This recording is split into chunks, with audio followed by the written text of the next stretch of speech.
நெல்லையில் நிவாரண முகாம்களில் தங்க வைக்கப்பட்டுள்ளவர்களை அமைச்சர் உதயநிதி ஸ்டாலின் சந்தித்து வருகிறார். அதன் காட்சிகளை தற்போது திரையில் பார்த்துக் கொண்டிருக்கிறோம். உணவு உள்ளிட்ட அடிப்படை வசதிகள் குறித்து தற்போது பாதிக்கப்பட்ட மக்களிடம் அமைச்சர் உதயநிதி ஸ்டாலின் கேட்டறிந்து வருகிறார். நெல்லையில் அமைச்சர் உதயநிதி ஸ்டாலின் தற்பொழுது கள ஆய்வில் ஈடுபட்டிருக்கிறார். முகாம்களில் தங்க வைக்கப்பட்டுள்ளவர்களுடன் தற்பொழுது உதயநிதி ஸ்டாலின் அவர்கள் தற்பொழுது ஆய்வுகளை நடத்தி வருகிறார். உணவு உள்ளிட்ட அடிப்படை வசதிகள் குறித்து பாதிக்கப்பட்டவர்களிடம் அவர் தற்பொழுது கேட்டறிந்து வருகிறார். 150 ஆண்டுகளில் இல்லாத வகை நெல்லையில் மழை கொட்டி தீர்த்திருக்கிறது. தற்பொழுது பாதிக்கப்பட்ட மக்களை அமைச்சர் உதயநிதி ஸ்டாலின் சந்தித்து வருகிறார். இது பற்றி விரிவான தகவலை தர காத்திருக்கிறார் செய்தியாளர் அறிவரசு. தற்பொழுது நெல்லையில்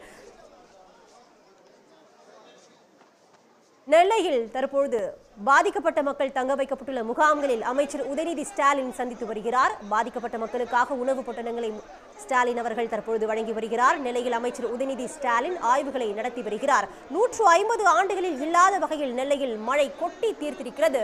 நெல்லை மாவட்டத்துக்கு ரெட் அலர்ட் எச்சரிக்கை விடுக்கப்பட்டிருந்த நிலையில் தற்பொழுது அமைச்சர் உதயநிதி ஸ்டாலின் தற்பொழுது ஆய்வுகளை மேற்கொண்டு வருகிறார்.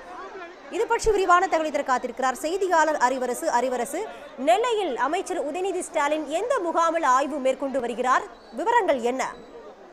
நெல்லை மாவட்டத்தில் கடந்த 2 நாட்களாக பெய்து வரும் கனமழை காரணமாக தாமிரபரணி ஆற்றங்கரை ஓரத்தில் இருப்பவர்கள் 22 முகாம்களில் நெல்லையில் தங்க வைக்கப்பட்டுள்ளனர். சுமார் 4500 பேர் இந்த முகாமில் தங்கியுள்ளனர். தற்பொழுது உதயநிதி ஸ்டாலின் அவர்கள் முகாம்களில் தங்கி இருப்பவர்களை சந்தித்து வருகிறார். நெல்லையில் உள்ள பெல் பள்ளிக்கூடத்தில் உள்ள அங்குள்ள முகாம்களில் தங்க வைக்கப்பட்டுள்ள நெல்லை மாநகர பகுதியை சார்ந்தவரிடம் அவர் நலம் விசாரித்தார். அதே போல் அவர்களுக்கு அங்கு போதுமான உணவு உடைகள் வழங்கப்பட்டு வருகிறதா, என்ன குறை இருக்கிறது என்பதை அவர்கள் கேட்டறிந்தார்.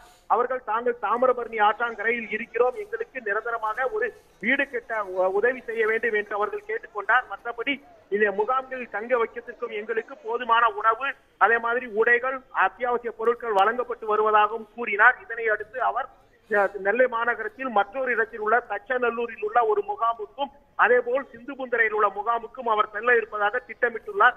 அதனை அடுத்து அவர் நெல்லை மாநகராட்சியில் அதிகாரிகள் எடுக்கப்பட்டு வரும் நடவடிக்கைகளை பற்றி ஆய்வு செய்து செய்தியாளர்களையும் சந்திக்க உள்ளார். இந்த நிலையில் சிந்துபூந்தரை மற்றும் தச்சநல்லூர் பகுதிகளில் வெள்ள நீர் அதிகமாக இருப்பதனால் மாற்று வழியில் அவரை அழைத்து செல்லலாமா என்பது பற்றியும் அதிகாரிகள் ஆலோசனை நடத்தி வருகிறார்கள். அறிவரசு, உங்களுடைய தற்போதைய விவரங்களுக்கு நன்றி. நெல்லையில் அமைச்சர் உதயநிதி ஸ்டாலின் தற்பொழுது கள ஆய்வு மேற்கொண்டு வருகிறார். முகாம்களில் தங்க வைக்கப்பட்டுள்ள மக்களோடு தற்பொழுது அவர் உரையாற்றி வருகிறார். பாதிக்கப்பட்ட மக்களை தற்பொழுது அமைச்சர் உதயநிதி ஸ்டாலின் சந்தித்து வருகிறார். உணவு உள்ளிட்ட அடிப்படை வசதிகள் குறித்து அங்கிருக்கக்கூடிய மக்களிடம் அமைச்சர் உதயநிதி ஸ்டாலின் தற்பொழுது பேசி வருகிறார். நெல்லையில் 150 ஆண்டுகளில் இல்லாத வகையில் கனமழை கொட்டி தீர்த்தது. உடனுக்குடன் செய்திகளை தெரிந்து கொள்ள சன் நியூஸ் பெல் ஐகானை கிளிக் பண்ணுங்க.